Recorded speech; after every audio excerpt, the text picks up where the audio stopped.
네, 물론 이제 저거를 철거할 때 베이징의 원래 모습을 다 없앤다고 해서 불만이 굉장히 많고 시위도 있었죠. 그런데 지금은 저렇게 하면서 옛날 베이징의 전통 주택을 현대화해서 다시 또 짓기도 합니다. 그리고 이제 밑에 사진이 와이탄. 상해 와이탄이죠. 아마 네. 우리나라 관광객들이 가면은 상해 가면은 제일 먼저 많이 저희가 가죠. 그러니까 황포강의 앞쪽은 아무것도 없었어요. 제가 92년에 갔을 때도 아무것도 없었습니다.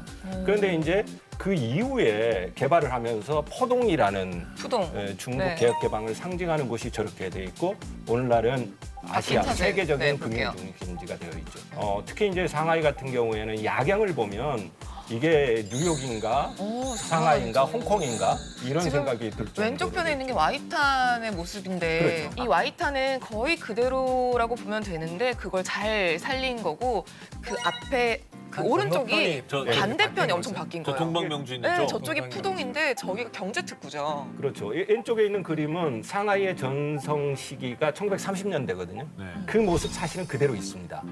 그러니까 그 모습을 보존하되 맞은편에 개혁 개방 이후 변화된 중국의 새로운 모습을 볼 수가 있는 거죠. 야, 그 일단 이 상해가- 김남희 아나운서가 지금 상해에서 살았기 때문에 네. 이제 너무 좋아서 아, 시리아서 얘기를 하고 너무 있는데 신났어요. 자세히 좀 얘기 좀 해줘봐요. 저게 아니 뭐가 상해가 있는지. 네. 그 건물을 똑같은 모양을 지을 수가 없게 돼 있어요. 건물법이. 그래서 다른 옆 건물하고 네. 똑같이 지으면 안 돼요? 안 돼요. 아, 상해 그래요? 내에 똑같은 건물이 있을 수가 없게 돼 있어서 오. 건물들이 보면 다 달라요. 그래서 야경 사진을 찍으면 정말 예쁘게 나오고 푸동에서 찍어도 건너편 푸서가 너무 예쁘고 푸시가 그렇습니다. 너무 예쁘고 푸서에서 찍어도 저쪽 편이 너무 예쁜 거예요. 그러니까 저 거리가 야경이 예쁠 수밖에 없어요. 또 한 번 면에서 보자면 1930년대까지 저쪽 지역을 그 미영 제국주의 당시 제국주의 정책을 펼치면서 중국의 전통을 압도하고 있다고 하면 과시 전 제국주의 공간 정치의 기본적인 패턴이었어요.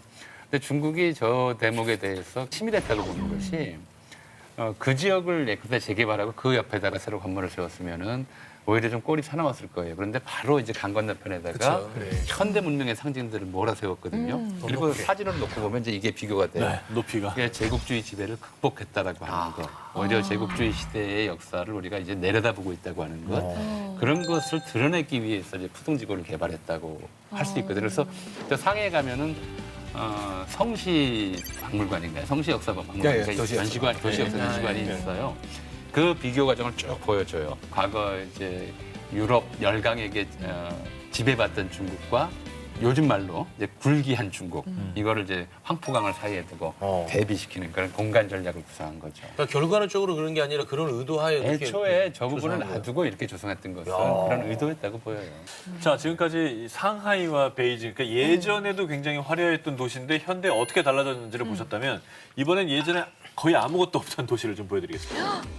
선전이죠? 네.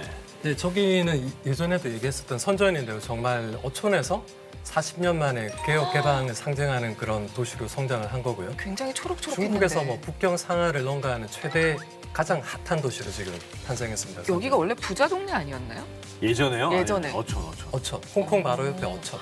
아무도 없었습니다. 그리고 저기는 중국 남부 최대 도시인 광저우인데요. 광저우 장난 예. 아니죠. 거기가 이제 광둥성 성도거든요. 광둥성 인구가 1억이 넘는데 거기 성도고 남부 지역이 뭐 경제나 무역 중심지.